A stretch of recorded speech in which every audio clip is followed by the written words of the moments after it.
galera ligada aqui no Notícias da Bola RJ, tudo bem com vocês? Meu nome é Bruno Soares e hoje a gente vai falar um pouquinho do pós-jogo entre Bolívar e Fluminense pela Libertadores, e a gente vai falar um pouquinho também sobre o jogo do Vasco em São Januário contra o Olímpia, válido pela Sul-Americana. Então, começando falando agora do Fluminense, situação crítica para o tricolor das Laranjeiras, né? Sinal de alerta tá ligado, o Fluminense vive um momento dramático na Copa Libertadores da América e a atuação de ontem na Bolívia deixou isso muito claro. Na terceira rodada da fase de grupos, o tricolor foi derrotado por 2-0 para o Bolívar no temido estádio Hernando Siles, em La Paz. Jogar na altitude a gente sabe como é que é, um resultado que por si só já preocupa, mas o desempenho em campo chamou mais ainda atenção na parte negativa do Fluminense. O Fluminense teve atuação muito abaixo ontem do que pode entregar, e isso deixou um alerta ligado aí. O time comandado por Luiz Ubeldia simplesmente não foi o mesmo, conhecido pela posse de bola e marcação alta. O Fluminense abriu mão da principal característica e tentou se adaptar à altitude, mas acabou perdendo a intensidade e a identidade na partida. Sem pressão, com dificuldades defensivas, o time praticamente entregou o controle do jogo ao adversário. O fator decisivo da altitude mais a expulsão contribuiu para a derrota do tricolor. A altitude de mais de 3.600 metros pesou muito, diga-se de passagem, mas a situação ficou ainda pior com a expulsão de Bernal logo no início do segundo tempo. O que era difícil ficou ainda mais difícil. Com um jogador a menos, desgaste físico evidente e sem conseguir reagir, o Fluminense virou presa fácil. Destaques do jogo: por outro lado, o Bolívar foi eficiente, o nome da partida foi o Robson Matheus. Ontem eu participei da transmissão na Paixão Web Rádio e a gente fez o comentário, e justamente a gente também colocou o Robson Matheus como destaque da partida. Ele foi o autor de dois gols que definiram o confronto, e foi o destaque da partida, o destaque do Bolívar.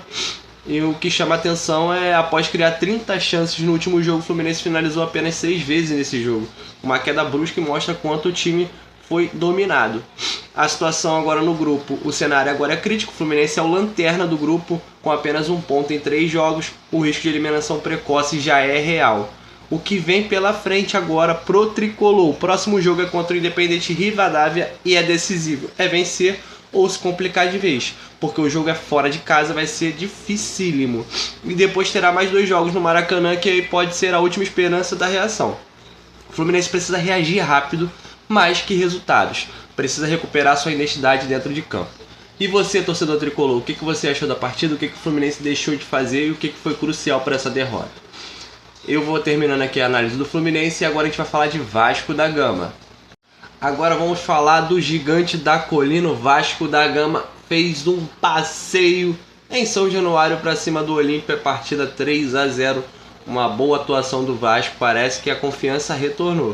O Vasco da Gama deu uma resposta daquelas na Copa Sul-Americana, e depois da atuação ruim contra o Corinthians, o time simplesmente atropelou o Olímpia por 3-0 em São Januário e ficou barato, para o Olímpia. Desde o primeiro minuto o Vasco mostrou que ia mandar no jogo.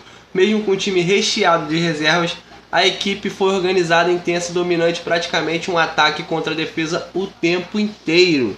Rojas chamou a responsabilidade e comandou o meio-campo com muita qualidade, ao lado do jovem Ramon Riquelme, que foi uma grata surpresa. O Vasco ganhou leveza e criatividade para furar a marcação paraguaia. A gente conversou muito na última transmissão contra o Corinthians que o Vasco precisava de um meia, que fizesse essa ligação, que fizesse essa construção, que depois da saída do Coutinho, o Vasco parece que se perdeu ali na parte do meio campo, e parece que o Vasco agora conseguiu encontrar no Rojas essa opção de transmissão de bola, de construção de jogadas, de pensar um pouco, e muito bom para o Vasco, muito boa notícia para o Vasco.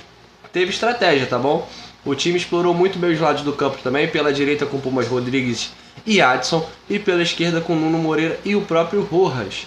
Era sempre o mesmo padrão: um abria, puxava a marcação, o outro infiltrava. Resultado: defesa do Olímpia completamente perdida, e ficou mais tranquilo para o Vasco efetuar seus gols numa linda troca de passes, Os gols saíram naturalmente. O Pumas Rodrigues abriu o placar, seguida veio o Nuno Moreira ampliando, e por fim Adson finaliza fechando e liquidando a partida. Com o resultado, o Vasco sai da lanterna e assume a liderança do grupo, mostrando força e ganhando confiança para o restante da competição. Lembrando, galera, na Sul-Americana avança somente o primeiro colocado e o segundo colocado precisa disputar playoffs. Então é melhor passar logo em primeiro para evitar ter mais jogos e enxugar um pouquinho o calendário, que é difícil aqui no nosso país, né? E isso chega em ótima hora, porque o próximo desafio do Vasco é nada mais nada menos do que o próprio Flamengo, o clássico no Maracanã. Claro, o Olímpia não é o Flamengo, mas uma coisa é certa, o clima mudou, lá no Gigante da Colina a confiança voltou e o Vasco chega muito mais forte para esse clássico, que vai ser um jogo difícil. O Flamengo tem muitas baixas e vai ser um jogo muito aberto. Pode ser que o Vasco consiga ir bem nesse clássico. Para você, torcedor, dá para sonhar com a vitória no clássico? O que você achou da atuação do Vasco na Sul-Americana? O que o Vasco precisa fazer para surpreender o Flamengo nesse clássico?